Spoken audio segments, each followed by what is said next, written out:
Hi. ഈ മരണം എന്ന് പറഞ്ഞാല് ഒരു അമ്മയ്ക്ക് രണ്ട് മക്കൾ ഇരട്ടപ്പിള്ളേരാണ്.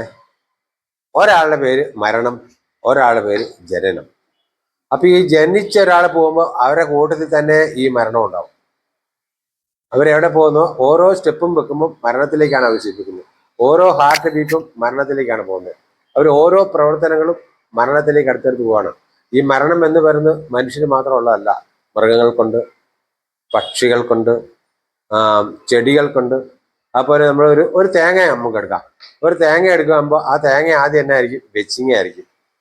ആ വെച്ചിങ്ങ പിന്നീട് കരിക്കായി, ആ കരിക്ക് പിന്നീട് തേങ്ങയായി, തേങ്ങ പിന്നെ പഴുത്ത തേങ്ങയായി, പഴുത്ത തേങ്ങ പിന്നീട് കൊട്ടത്തേങ്ങയായി, കൊട്ടത്തേങ്ങ ആയി കഴിഞ്ഞാൽ പിന്നെ കുറച്ച് കാലം അതേ പിടിച്ച് നിൽക്കും, പിന്നെ താഴോട്ട് തന്നെ പോരുമല്ലോ. അങ്ങനെ താഴേക്ക് വീണാലല്ലേ തെങ്ങ് മുളച്ച് പുതിയ തെങ്ങ് തൈയാവുള്ളൂ. അപ്പൊ മരണം എന്ന് പറഞ്ഞാൽ എല്ലാവർക്കും പ്രകൃതിയിൽ ഇപ്പൊ സൂര്യൻ രാവിലെ ഉദിക്കുമ്പം ചെറിയ കുട്ടിയായിട്ട് ഉദിക്കുന്നു. അത് 7 മണി 7:30 8 ആകുമ്പോൾ ജീവിതത്തിലേക്ക് പ്രവേശിക്കുന്നു. 9 മണിയൊക്കെ ആകുമ്പോൾ സ്കൂളിൽ പോക്കൊക്കെ നിർത്തി അത്യാവശ്യം ജോലിയൊക്കെ ചെയ്യാൻ തുടങ്ങുന്നു.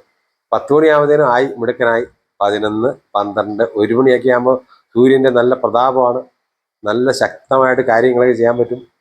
1 മണി, 2 മണി, 3 മണി, 4 മണിയോടുകൂടി അത് കുറയുകയാണ്. ഞാൻ മെന്റൽ പവർ കുറയുമെന്ന് പറഞ്ഞ പോലെ 4 മണിയോടുകൂടി അത് പവർ കുറഞ്ഞ് കുറഞ്ഞ് 5:30, 6, 6:30, 7 അസ്തമിച്ചു, പിന്നെ തീർന്നു. അങ്ങനെ എല്ലാ വ്യക്തികൾക്കും എല്ലാ സംഭവത്തിലും. അപ്പൊ നമ്മളൊരു വണ്ടി മേടിച്ചാൽ വണ്ടിക്ക് ഒരു പീരീഡ് വെക്കും, ഇത്ര കാലമാ വണ്ടി ഉണ്ടെന്നുള്ളത്. അത് ആദ്യം ഓടുന്ന വണ്ടി ക്രമേണ ഓരോ വശം ലൈൻഡർ തേഞ്ഞു, അത് തേഞ്ഞു, അങ്ങനെ പോയി ഇങ്ങനെ പോയി ടയർ തേഞ്ഞ് കുറഞ്ഞ് വണ്ടി പൊളിക്കാൻ കൊടുക്കുവാണ്. അല്ലെങ്കിൽ ഒരു വണ്ടി തന്നെ ലോകാവസാനം ഉപയോഗിക്കാൻ പറ്റുമോ? കുഞ്ഞൻ നമ്പ്യാരെ കഥയെ പറഞ്ഞില്ലേ, കാലില്ലാത്ത കാലത്തെ പറ്റി നീ കേട്ടിട്ടുണ്ടാവുമല്ലോ. കാലില്ലാണ്ട് വരുവാണെങ്കിൽ, അതായത് മരണമില്ലെന്ന് വരുവാണെങ്കിൽ എങ്ങനെ ജീവിക്കുന്നത്? ആദോ ഹവ്വായി ഇപ്പോഴും ഉണ്ടെന്ന് വിചാരിക്കുക.